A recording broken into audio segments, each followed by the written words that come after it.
Hello दोस्तों, स्वागत है आप सभी का आपके अपने YouTube चैनल पे। और मैं हूं आपका दोस्त उदित महेश्वरी। तो दोस्तों, आज के इस वीडियो में हम लोग एक ऐसी कंपनी के बारे में बात करेंगे जिसके अंदर बड़े बड़े इन्वेस्टर काफी इंटरेस्टेड हैं। जैसे कि इस कंपनी के बोर्ड ऑफ डायरेक्टर में आते हैं मिस्टर राकेश झुनझुनवाला। इसी के अलावा दोस्तों, इस कंपनी के अंदर मिस्टर राधाकृष्ण दमानी ने भी एक काफी अच्छी स्टेक बाय कर रखी है। जी हाँ दोस्तों, हम लोग बात कर रहे हैं डेल्टा कॉर्प की। तो दोस्तों, आज के इस वीडियो में हम लोग बात करेंगे डेल्टा कॉर्प के बारे में। हम लोग करेंगे इस कंपनी का फंडामेंटल एनालिसिस, जिसके अंदर हम लोग जानेंगे कि ये कंपनी पैसे कैसे कमाती है, इसका बिजनेस मॉडल क्या है। इसके अलावा दोस्तों, हम लोग बात करेंगे इस कंपनी की वैल्यूएशंस के बारे में। और हम लोग इस वीडियो के एंड में जानेंगे कि किस रेट के अंदर, किस भाव के अंदर आपको इस कंपनी के अंदर अपने पैसे डालने चाहिए, जिससे कि आपको ये कंपनी फ्यूचर में देगी मल्टी बैगर रिटर्न्स और आपको बनाएगी करोड़पति। तो दोस्तों, अब हम लोग इस वीडियो को शुरू करते हैं। और इस वीडियो में हम लोग सबसे पहले जानते हैं इस कंपनी के बारे में, इस कंपनी की हिस्ट्री के बारे में। तो दोस्तों, इस कंपनी के जो चेयरमैन है वो है मिस्टर जयदेव मोदी, जो कि इस कंपनी को 40 साल से भी ज्यादा समय से चला रहे हैं। इन 40 सालों में से इनके पास में 25 साल से भी ज्यादा का एक्सपीरियंस है रियल एस्टेट सेक्टर का, जो कि इस कंपनी को चलाने के लिए बहुत ही ज्यादा असेंशियल है। अब दोस्तों, अगर हम लोग इस कंपनी के बिजनेस मॉडल के बारे में बात करें, तो यहाँ पे ये जो कंपनी है वो 3 सेगमेंट्स के अंदर काम करती है।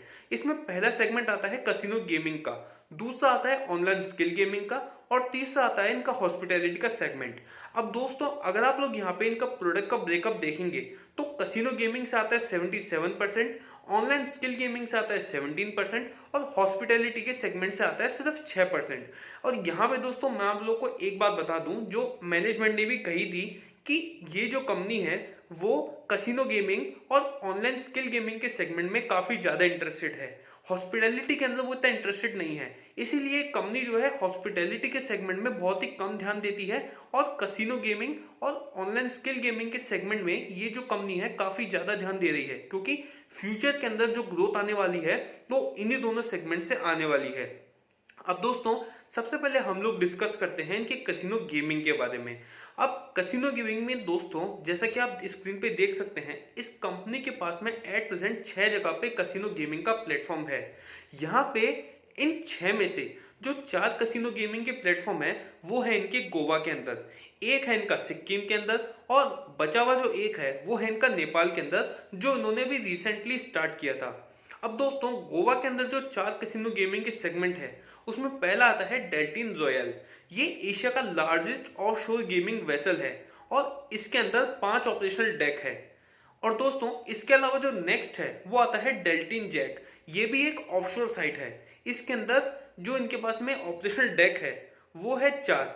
इसके अलावा दोस्तों, तीसरा आता है डेल्टिन कैरावेला, जो कि इंडिया का पहला ऑफशोर का गेमिंग का कसिनो है, जो कि पहले एक लग्जरी फ्लोटल था, और इन्होंने बाद में इसको कन्वर्ट करके एक कसिनो गेमिंग का प्लेटफॉर्म बना दिया। अब दोस्तों, जो चौथा इनका कसिनो गेमिंग का सेगमेंट है वो है डेल्टिन सूट्स, जो कि इंडिया का पहला ऑनशोर कसिनो है, जिसके अंदर गेमिंग एरिया तो है, लेकिन ये एक प्रॉपर कसिनो आप इसको नहीं बोल सकते, क्योंकि दोस्तों यहाँ पे इन लोगों ने गेमिंग प्लेटफॉर्म लगा रखे हैं, लेकिन आप यहाँ पे पोकर और रम्मी जैसे गेम जो कि प्रॉपर कसिनो के अंदर होते हैं वो आप यहाँ पे जाके नहीं खेल सकते। और दोस्तों, इसके अलावा जो इनका सिक्किम के अंदर कसिनो का गेमिंग सेगमेंट है वो है डेल्टिन डेनजोंग। और दोस्तों, यहाँ पे ये जो इनका कसिनो है ये इन्होंने गवर्नमेंट में से लाइसेंस ले रखा है, और ये इन्होंने होटल वेलकम हेरिटेज के साथ में पार्टनरशिप में चालू कर रखा है। यानी होटल तो है वेलकम हेरिटेज का, लेकिन इन्होंने गवर्नमेंट से लाइसेंस लिया, और यहाँ पे इन्होंने होटल वेलकम हेरिटेज के अंदर अपना कसिनो स्टार्ट कर दिया। और दोस्तों, ये जो इनका कसिनो का सेगमेंट था सिक्किम वाला, ये स्टार्ट हुआ था 2019 के अंदर। इसके अलावा जो इनका भी रिसेंट में कसिनो गेमिंग का सेगमेंट चालू हुआ है नेपाल में, वो इन्होंने सेम सिक्किम जैसे ही तरीके से चालू कर रखा है। यहाँ पे नेपाल में इन्होंने जो होटल है वो होटल मैरियट के साथ में टाई अप कर रखा है, और अपना कसिनो गेमिंग का सेगमेंट वहां पे स्टार्ट कर दिया है। अब दोस्तों, इस सेगमेंट के अंदर जो सबसे बड़ा इशू आता है वो आता है गवर्नमेंट की पॉलिसीज का, क्योंकि दोस्तों इंडिया के अंदर जो कसिनो गेमिंग है इसको जुआ माना जाता है, और हमारी गवर्नमेंट ने जुए को अभी तक इंडिया में लीगल नहीं किया है। तो इसलिए दोस्तों अलग अलग स्टेट्स की अलग अलग पॉलिसीज की वजह से इन्हें यहाँ पे एक्सपेंशन के अंदर काफी प्रॉब्लम फेस करनी पड़ती है। लेकिन दोस्तों अगर आप लोग यहाँ पे ग्लोबल मार्केट को देखेंगे कसिनो का, तो फाइनेंशियल ईयर 2024 तक ये जो कसिनो गेमिंग का सेगमेंट है ये 261.4 बिलियन यूएसडी तक पहुंच जाएगा। अब दोस्तों इसके अलावा अगर आप लोग इनके नेक्स्ट सेगमेंट को देखेंगे जो कि है ऑनलाइन स्किल गेमिंग का, जो कि इस कंपनी के लिए आने वाले सालों के अंदर एक काफी अच्छा रेवेन्यू जनरेट करके इनको देगा। अब दोस्तों ये जो आप इनका गेमिंग सेगमेंट को देखेंगे इसके अंदर 91% जो शेयर आता है ऑल ओवर द वर्ल्ड वो डिजिटल गेमिंग के पास में है। और इस इंडस्ट्री की जो वैल्यू है साल 2019 में वो थी 145.7 बिलियन, जो कि साल 2023 तक 200.8 बिलियन यूएसडी तक पहुंच जाएगी। और दोस्तों इसके अलावा जो ऑनलाइन गेमिंग सेगमेंट का जो ग्रोथ प्रोस्पेक्टस है इंडिया के अंदर वो भी बहुत अच्छा है फ्यूचर के अंदर। अब ऐसा दोस्तों इसलिए है क्योंकि इंडिया के अंदर जो यूथ पॉपुलेशन है वो बहुत ज्यादा है, और जो भी मेरे और आपके जैसे यूथ हैं वो सभी लोगों को स्मार्टफोन को यूज करना बहुत ही अच्छे से आता है और वो ऑनलाइन गेमिंग के अंदर काफी इंटरेस्ट लेते हैं, जैसे कि पबजी हो गया और क्लैश ऑफ रॉयल हो गया, क्लैश ऑफ किंग्स हो गया, वगैरह वगैरह बहुत सारे गेम्स हैं मार्केट के अंदर जो कि काफी अच्छे से चल रहे हैं और लोग इसे काफी पसंद भी करते हैं। तो दोस्तों एक तो रीजन हो गया ये कि इंडिया के अंदर जो ये सेगमेंट है इसकी ग्रोथ काफी अच्छी है। इसके अलावा दोस्तों इंडिया के अंदर भी 5G टेक्नोलॉजी भी आने वाली है। इसके अलावा स्मार्टफोन का यूज भी अगर आप देखेंगे तो वो काफी हद तक धीरे धीरे इंडिया के अंदर इंक्रीज हो रहा है। अब इसके अलावा कुछ और टेक्नोलॉजीज भी है जो इस सेगमेंट के अंदर डेवलप हो रही है, जैसे कि पहली टेक्नोलॉजी है वर्चुअल रियलिटी ऐप डेवलपमेंट। इसके अलावा आर्टिफिशियल इंटेलिजेंस की भी टेक्नोलॉजी है जो कि इस सेगमेंट के अंदर आ रही है और जिससे गेमिंग का एक्सपीरियंस जो है वो काफी अच्छा होता जा रहा है धीरे धीरे। अब दोस्तों अगर हम लोग इस कंपनी के बारे में बात करें कि कंपनी सेगमेंट में कैसा कर रही है, तो यहाँ पे इस कंपनी के पास में adda52.com नाम की एक साइट है जिसमें आप पोकर और रमी खेल सकते हैं। और ये जो इनका गेम है ये एक ऐप भी मौजूद है, प्ले स्टोर पे आप जाके देख सकते हैं। अब 2012 के अंदर इन लोगों ने जो रमी का गेम है वो लॉन्च कर दिया था और इसके ऐप पे एट प्रेजेंट 1 मिलियन से भी ज्यादा कस्टमर्स हैं। तो यहाँ पर जैसे जैसे मोबाइल के यूजर बढ़ेंगे वैसे वैसे इनके कस्टमर भी इंक्रीज होंगे। लेकिन दोस्तों यहाँ पर इनके जो गेम है इसके साथ में एक बहुत बड़ी प्रॉब्लम है, वो ये जैसा कि मैंने आपको बताया था गवर्नमेंट पॉलिसीज के बारे में, सेम गवर्नमेंट पॉलिसीज इनको यहाँ पे भी हिट करती है क्योंकि आसाम, ओडिशा, नागालैंड और तेलंगाना के अंदर इनका ये जो ऐप है वो रिस्ट्रिक्टेड है गवर्नमेंट पॉलिसीज की वजह से। अब दोस्तों हम लोग इनके तीसरे सेगमेंट के बारे में बात करते हैं जो कि है इनका हॉस्पिटैलिटी का सेगमेंट। अब हॉस्पिटैलिटी के सेगमेंट में इनके पास में यहाँ पे दो होटल है। पहला होटल है डेल्टिन के नाम से जो कि दमन के अंदर है। अब दोस्तों ये जो होटल है इसके अंदर भी ये लोग कसिनो खोलने का प्लान कर रहे हैं और ये लोग यहाँ पे जैसे ही इनको गवर्नमेंट का अप्रूवल मिलेगा ये लोग यहाँ पे कसिनो को स्टार्ट कर देंगे। अब इसके अलावा जो इनका दूसरा होटल है वो डेल्टिन सूट्स है जिसके बारे में हम पहले भी बात कर चुके हैं, ये इनका गोवा के अंदर है। अब दोस्तों जैसा कि मैंने आपको वीडियो के स्टार्टिंग में बताया था कि ये कंपनी जो है वो हॉस्पिटैलिटी के सेगमेंट में इतना इंटरेस्टेड नहीं है, ये कंपनी चाहे तो उसको बंद ही कर दे। लेकिन यहाँ पे इनके साथ में प्रॉब्लम ये है कि कंपनी को हॉस्पिटैलिटी का बिजनेस रन करना पड़ता है क्योंकि हॉस्पिटैलिटी का बिजनेस और कसिनो का बिजनेस एक तरीके से आप मान लीजिए कि हैंड इन हैंड ही चलता है। लेकिन ये कंपनी जो है आने वाले टाइम में अपना जो ध्यान है वो ऑनलाइन स्किल गेमिंग और कसिनो गेमिंग में ही रखेगी। ये भी इस कंपनी ने अपने जो कॉन कॉल होती है उसके अंदर इस कंपनी ने बताया था। लेकिन यहाँ पे जो हॉस्पिटैलिटी का बिजनेस है वो कॉम्प्लीमेंट्री हो जाता है, तो इसलिए कुछ इनका जो रेवेन्यू है वो इस सेगमेंट से भी आता है। अब दोस्तों इसके अलावा जो दूसरी प्रॉब्लम्स है उसमें एक प्रॉब्लम थी गवर्नमेंट रूल्स एंड रेगुलेशन की, जिसके बारे में हम पहले ही बात कर चुके हैं।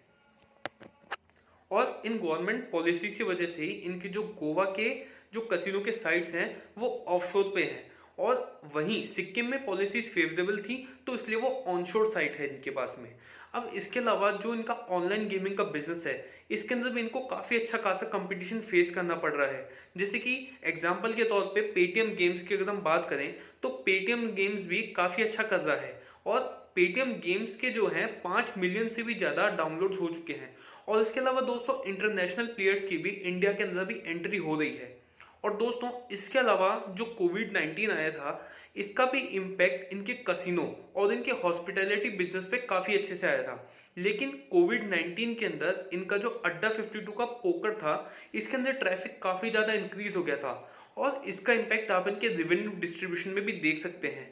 जैसा कि आप देख सकते हैं स्क्रीन पे, ऑनलाइन स्किल गेमिंग के अंदर 9.5% की रेवेन्यू की ग्रोथ हुई थी। इसके अलावा जो बाकी दोनों सेगमेंट थे, इसके अंदर नेगेटिव ग्रोथ रजिस्टर हुई थी ईयर ऑन ईयर बेसिस पे। अब दोस्तों इसके अलावा जो इस बिजनेस के साथ में एक और बहुत बड़ी प्रॉब्लम है, वो है कैपिटल एक्सपेंडिचर की। क्योंकि दोस्तों अभी गवर्नमेंट पॉलिसीज की वजह से अगर इनको अपना कोई कसिनो स्टार्ट करना पड़ता है, तो इसके लिए इनके पास में एक बहुत बड़ी दिक्कत ये है कि इनको अपना होटल जो है वो स्टार्ट करना पड़ेगा। लेकिन दोस्तों अगर मान लीजिए फ्यूचर में जाके गवर्नमेंट पॉलिसीज इनके फेवर में हो जाती है और इनको ये परमिशन मिल जाती है, जैसे कि सिक्किम में और नेपाल में इनके पास में परमिशन है कि ये किसी दूसरे के होटल के अंदर अपने कसिनो को स्टार्ट कर सकते हैं, तो दोस्तों यहाँ पे इनकी जो कैपिटल एक्सपेंडिचर की कॉस्ट है वो बहुत कम हो जाएगी। और ऐसा होने से ये जो इनका बिजनेस है ये एक एसेट लाइट मॉडल बन जाएगा और इस कंपनी के काफी सारे पैसे बचेंगे इन फ्यूचर। अब दोस्तों इसके अलावा एक फ्यूचर ग्रोथ के बारे में अगर हम लोग और बात करें, तो गोवा की जो गवर्नमेंट है उसकी लैंड पॉलिसी भी अभी अवेटेड है। और जैसे ही दोस्तों पॉलिसी रिलीज हो जाएगी, कंपनी को ये लगता है कि यहाँ पे ये लोग अपना एक गेमिंग जोन क्रिएट कर पाएंगे। और गोवा के अंदर जैसे हम लोग पहले बात कर चुके हैं कि इनके पास में 4 होटल है और वो काफी अच्छे से ये लोग रन कर पा रहे हैं, तो ये वहां पे मार्केट लीडर है। और इस गवर्नमेंट की पॉलिसी का जो सीधा बेनिफिट होगा वो इस कंपनी को होगा। और इसके अलावा दोस्तों जो दूसरा सबसे बड़ा ट्रिगर इस कंपनी के लिए रहेगा, वो होगा डेल्टिन होटल के लिए, जो कि दमन में है। और जैसे ही दोस्तों यहाँ पे गवर्नमेंट का अप्रूवल इनको मिल जाएगा और ये वहां पे कसिनो को स्टार्ट कर पाएंगे, तो ये जो होटल है वो 60,000 स्क्वायर फीट से भी ज्यादा के कारपेट एरिया के अंदर है। और यहाँ पे ये लोग एक बहुत ही बड़ा कसिनो स्टार्ट कर सकते हैं गवर्नमेंट की परमिशन मिलने के बाद में। अब दोस्तों अगर हम लोग यहाँ पे अब कंपनी की वैल्यूएशंस के बारे में बात करें और कंपनी के लास्ट के 5 साल के फ्री कैश फ्लोज को देखें, तो आप देखते हैं कि साल 2020 के अंदर इस कंपनी के कैश फ्लोज 163 करोड़ तक पहुंच चुके हैं। और दोस्तों एट प्रेजेंट इस कंपनी का जो मार्केट कैप है वो है 3,459 करोड़। अब दोस्तों अगर आप लोग यहाँ पे इस कंपनी के फ्री कैश फ्लोज को इस कंपनी के मार्केट कैप से डिवाइड करके देखेंगे, जैसा कि मैंने आपको ये तरीका मेरे पिछले वीडियो में भी बताया था कि हम लोगों को अगर किसी कंपनी की बारे में पता करना है कि उसकी वैल्यूएशन हाई है या लो है या क्या है उसकी वैल्यूएशंस, इसके बारे में अगर हम लोगों को जानना है तो आप लोग प्लीज वो वीडियो देख सकते हैं, जिसका लिंक मैं डिस्क्रिप्शन में डाल चुका हूं।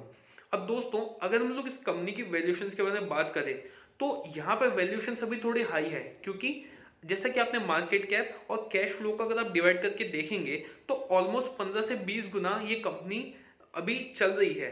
इसका मतलब ये है कि अगर आप लोग इस कंपनी में आज पैसे डालेंगे तो आपको वो पैसा निकालने में 15 से 20 साल लग जाएंगे। लेकिन दोस्तों ये तो इसके वैल्यूएशंस की बात। अब अगर आप लोग इस कंपनी के बिजनेस मॉडल को देखें, जो कि मैं सभी लॉन्ग टर्म इन्वेस्टर को बोलना चाहूंगा कि अगर आप लोग किसी कंपनी में पैसे डालते हैं तो इसके वैल्यूएशंस को साइड में रख के इस कंपनी के बिजनेस मॉडल को आप लोगों को देखना चाहिए कि फ्यूचर के अंदर ग्रोथ कैसे हो सकती है। और जैसे कि हमने वीडियो में पहले डिस्कस किया कि इनके ऑनलाइन स्किल गेमिंग और इनका जो कसिनो गेमिंग का सेगमेंट है, इसके अंदर एक काफी अच्छी ग्रोथ आ सकती है आने वाले टाइम में। तो यहाँ पे इस कंपनी का बिजनेस मॉडल मुझे लगता है कि काफी अच्छा है।